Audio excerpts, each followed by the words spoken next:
Today we're going to learn how to cross multiply and divide. This works on all proportions.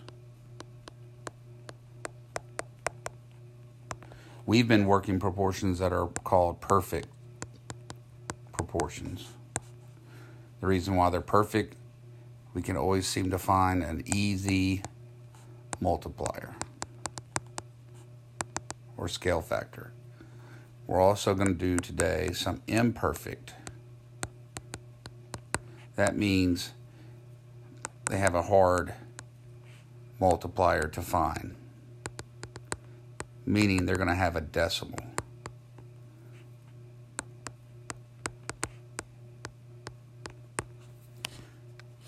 We're going to work all four of these with cross multiply and divide. The first two, you're going to think we can do them as a multiplier, and we could, but just to learn, we're going to do them all as cross multiply and divide. So this first one says 21 dogs are in 4 cages. How many are in the 16 cages? So they gave us a ratio of 21 to 4. And the 21 is referring to dogs. And this is 4 is referring to cages. Then the question is where our unknown ratio is. I set it equal to how many are in 16 cages. Well, this is 16 cages. And the how many is how many dogs. You can see an easy multiplier of 4, and we would probably end up getting an answer of 84. But let's double check it with our cross multiply.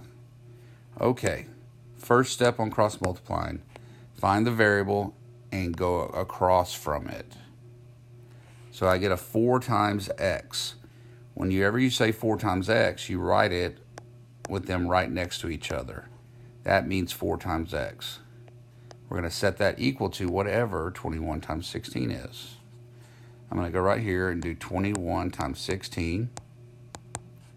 And I get that first, and then I get this with my placeholder. I got 336. So we've cross multiplied. Last step is to divide, and we're going to divide by whatever number is sitting with the variable. In this case, it's a 4. We need to divide both sides by 4. On the left side, we will do 4 divided by 4, and that just cancels to 1x, which is what we have right here, which is what we want. So now I've got to do 336 divided by 4. 4 goes into 33 8 times. I get a remainder of 1, bring down my 6.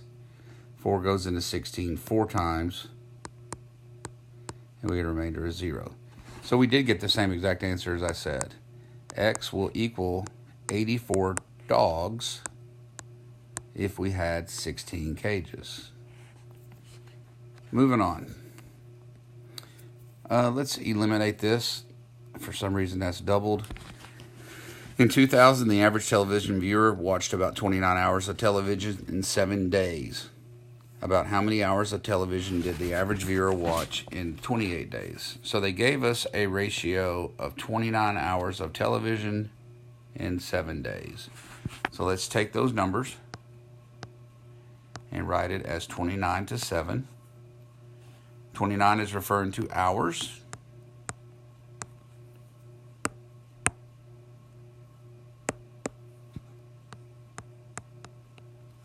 And 7 is referring to days. Set that equal to our unknown ratio. And they told us about how many hours, that's our unknown, in 28 days. There's an easy multiplier of 4. And then I'd have to multiply 4 times 29.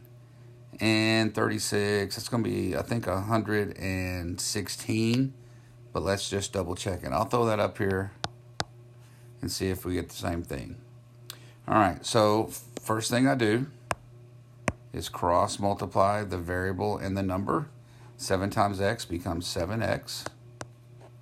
And then I cross multiply 29 times 28, and that's what 7x will be equal to. I'm going to go way over here and do 29 times 28. Okay, I get 72.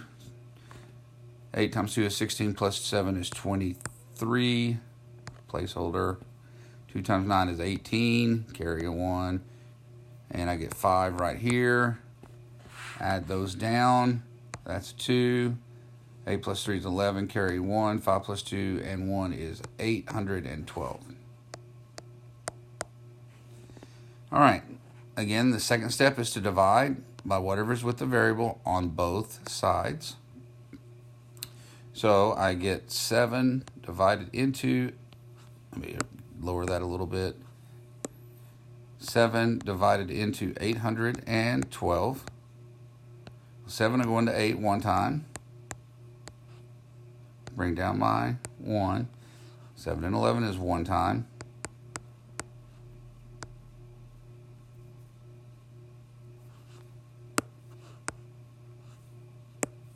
1 times 7 is 7. Remainder of 4. 7 into 42 is 6. Yep, got the same answer. X equals 116. We need a label. Hours in 28 days. All right, sometimes you will have decimals. These are imperfect, meaning we are not going to be able to tell a very quick scale factor. So it would be quicker to just cross multiply and divide. All right, in 5 bags of mulch, if 5 bags of mulch covers 32 square feet, how many square feet could 16 bags cover? All right, so we got a ratio of 5 to 32. The 5 is referring to the bags. The 32 is referring to square feet. That's our label and our given, our unknown. How many square feet, I don't know that, could 16 bags cover? 5 times what is 16? It's going to be a decimal, so I'm going to go ahead and cross multiply. This time 5 times this x. 5 times x is 5x. It's going to equal whatever 16 times 32 is. So 32 and 16, we'll multiply those out real quick.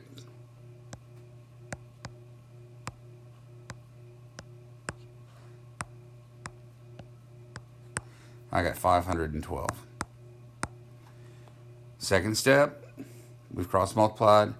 Now we divide by the 5 because it's with my variable. And that allows this to cancel to 1x. So my final answer is going to be x equals. And now I'm going to do my division. 5 goes into 5 one time.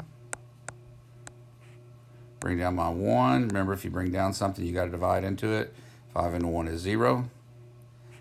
Because I'm going to run out of room, I'm just going to go ahead and bring my 2 down. 5 into 2, 12 is 2.